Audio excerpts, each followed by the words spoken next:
This is your life today. This is all the years and the days of... no. This is your life.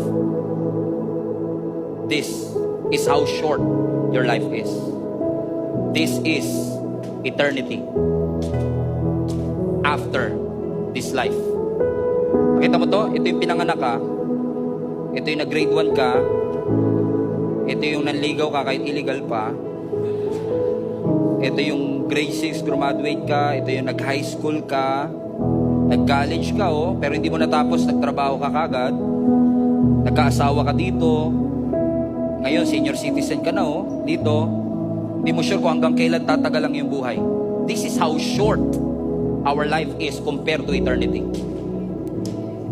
And listen folks, after this, hindi ka lang basta mawawala sa mundo.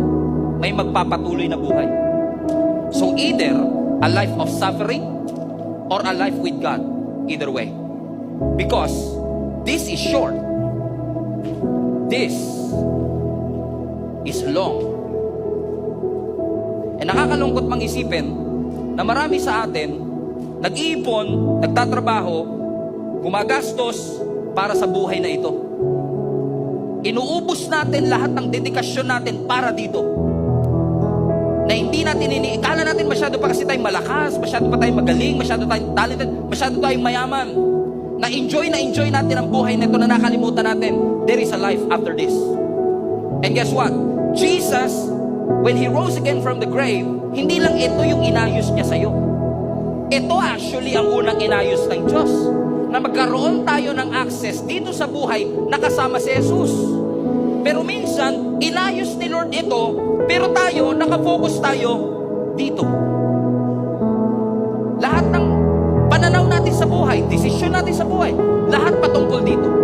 No wonder, minsan tinatamad ka magsimba, tinatamad ka mag-pray, tinatamad ka magbasa ng Bible. Hindi ko po kita hinuhusgahan. Wala lang po kasi tayong perspective na mahaba po ang buhay. But what you do here, your relationship with God here, will determine if we will have an eternity with our God. So folks, I want to remind you today, the grace of God came, He arrived, He saves us, and He lived para lahat po tayo ay magkaroon ng magandang eternity kasama ang ating Panginoon. My challenge to you is this.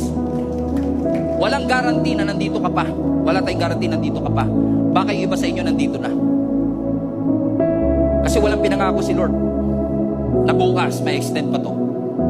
So hindi natin alam kung nandito na ba tayo. Yun ang nakakatakot sa death. Hindi natin alam. Malakas na malakas pero kinabukasan kasama mo pa, kumakain pa kayo, di mo alam.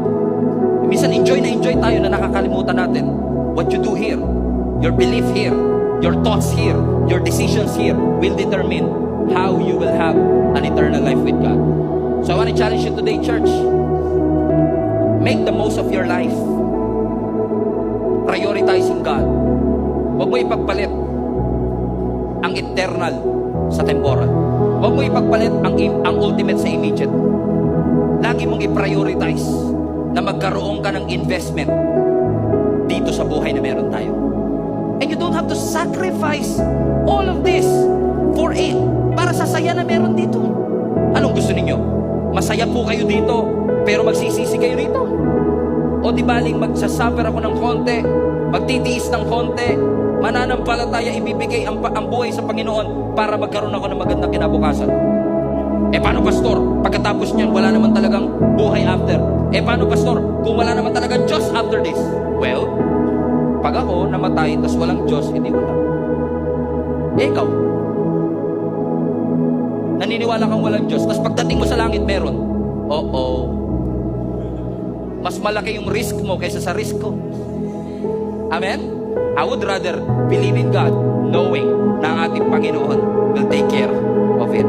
Jesus is indeed alive. Palapakan natin ang Panginoon.